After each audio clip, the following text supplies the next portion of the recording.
Bonjour et bienvenue pour la seconde review signée LaFave75. Donc aujourd'hui je vais vous parler plus précisément du jeu Super Donjon Explore.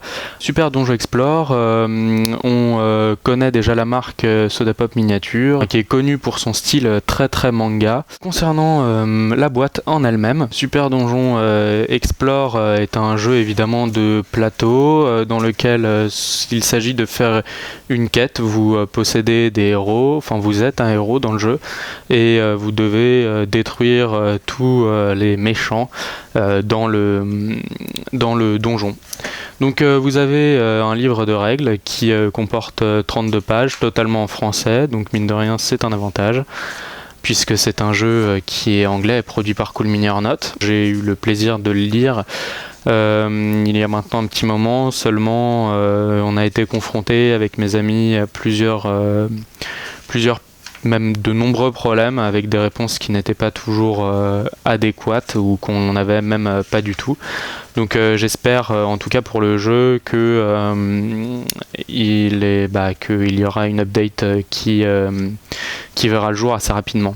Donc ensuite on a 6 plateaux, dont un qui est celui qui gouverne un petit peu toutes les actions qui sont effectuées par vos héros. Donc avec ici vous avez donc vos cartes butin, vos cartes trésors et donc ensuite votre pion progresse jusqu'à arriver ici. Vous avez 5 plateaux qui se retournent, chacun avec des caractéristiques différentes. Donc là c'est un milieu de lave, avec sa particularité. De même pour ici, qui est considéré comme totalement normal. Ici c'est donc un terrain difficile, etc. Donc vous avez en tout 5 plateaux qui vous permettent de varier un petit peu vos jeux tout simplement, sachant que vous pouvez aussi en créer vous-même. Concernant maintenant le contenu de la boîte, alors je vais commencer par le plus simple. Vous avez donc des cartes qui ne sont autres que les cartes de vos héros. Les effets de tuiles, donc en fait tout ce qui concerne vos terrains. Donc voilà, vous avez lave, terrain difficile, avec tout ce qui est les cartes butin qui permettent d'augmenter la force, la défense, etc. de vos héros, ainsi que les cartes trésors, donc qui vous permettent aussi de trouver des équipements. Enfin, donc vous avez les cartes de vos héros. Alors les cartes de vos héros, donc c'est un petit peu, donc vous avez toutes les caractéristiques de chacun des héros qui sont présents ou qui peuvent être joués sur la table. Sachant qu'il y en a un qui a une particularité, c'est qu'il peut se transformer en ours enragé, donc c'est le druide enraciné. Donc vous avez le ranger lueur crépuscule, la barbare de la tribu de la griffe, brigande, etc. Sachant que Sodapop a édité récemment une ou deux nouvelles, un ou deux nouveaux héros qui donc viennent compléter un petit peu la gamme de ce jeu. Vous avez ensuite toutes les cartes qui concernent les méchants. Enfin en tout cas il y a donc dans ce jeu des héros qui viennent attaquer un donjon, et il y a le héros, un petit peu le héros du mal, qui vient défendre en invoquant des créatures l'ensemble du donjon. Sachant que tout ceci se déroule de la façon suivante, c'est-à-dire que les héros se battent contre une seule personne, donc vous pouvez jouer à 5, et les 4 joueront contre le héros qui contrôle le donjon. Donc vous avez également des dés. Il y en a de 3 sortes, des rouges, des bleus, des verts, qui sont attribués directement donc aux cartes. À savoir que les gris, si j'ai bien compris, les verts sont identifiés par du gris sur les cartes directement. Donc là vous avez un des rouges pour l'armure, un des bleus pour l'armure, et donc 3 des bleus à lancer pour l'attaque. Donc il y a un certain nombre d'étoiles à chaque fois. pour toucher ou blesser ou tuer une créature adverse. Vous avez ensuite donc des pions qui sont attribués, en fait qui permettent tout simplement de d'indiquer un petit peu ce qui vous reste, ce qui reste à votre héros, ou si jamais il a été empoisonné, ou si jamais il a une blessure, etc., etc. Donc vous avez plein de jetons différents que j'ai pris soin de trier pour éviter à chaque fois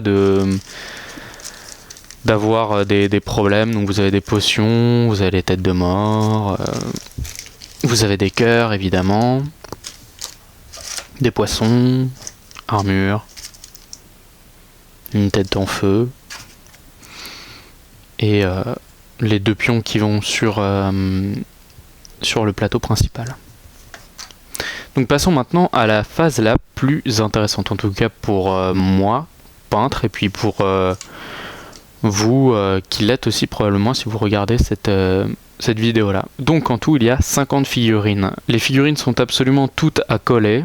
Donc vous avez les figurines des méchants qui sont en rouge, que j'ai pris soin de coller. Le seul gros désavantage, c'est évidemment qu'il y a de nombreuses lignes de moulage, puisque ce ne sont pas des figurines destinées principalement à la peinture, mais surtout au jeu. J'ai aussi été confronté à de nombreux problèmes, notamment celui du collage, des pièces qui ne collaient, qui n'étaient pas bien à raccorder. Donc toutes les pièces grises, je le répète, sont des héros. Donc là vous avez les héros.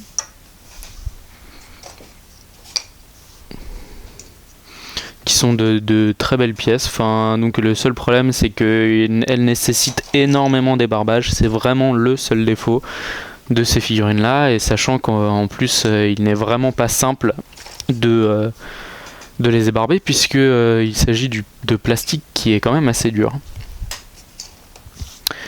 Donc vous avez ensuite plein de petites créatures à coller à l'également, avec bouclier, sans bouclier. Donc il y a des lanceurs, et il y a des gardiens, puis il y a des petits dragons, des dragonos,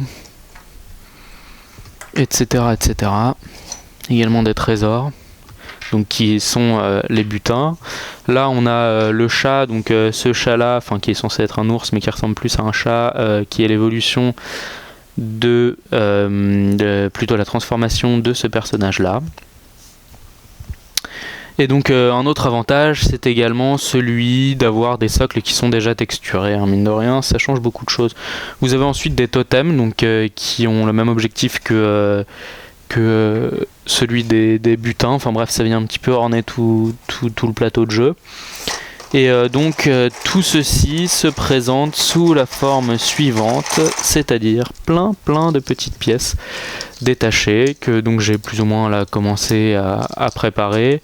Donc en général il y a environ 3-4 pièces à coller maximum, rarement plus. Donc souvent vous avez la queue, la lance, des petits boucliers, etc. à coller, ainsi que tout ce qui est totem. Voilà, rien de bien méchant, c'est surtout assez long, mine de rien, puisque personnellement j'ai dû déjà passer environ 4-5 heures à ne serait-ce qu'ébarber chacune des pièces et ensuite les coller une à une, puisqu'il y a d'énormes lignes de moulage. Bon, après, comme je vous le répète, c'est un jeu, ce n'est pas destiné principalement à la peinture, et donc le résultat est quand même assez satisfaisant. De là en faire une figurine d'exposition, sûrement pas, mais c'est donc de très belles petites figurines agréables à regarder. Pour conclure cette review, donc Donjon Explore est un jeu qui apparemment a encore quelques faiblesses au niveau des règles personnellement, donc je ne l'ai pas plus testé que ça. J'en aurai l'occasion pendant les vacances et vous ferai sûrement un retour. Mais je suis plutôt convaincu par les figurines, en tout cas, qui sont assez sympathiques à mon sens, même si il y a donc un énorme travail de préparation. Le reste est plutôt satisfaisant, les figurines agréables à regarder, et puis je pense que mon pinceau et mon aérographe se feront un plaisir de les mettre en couleur. Bonne journée à tous!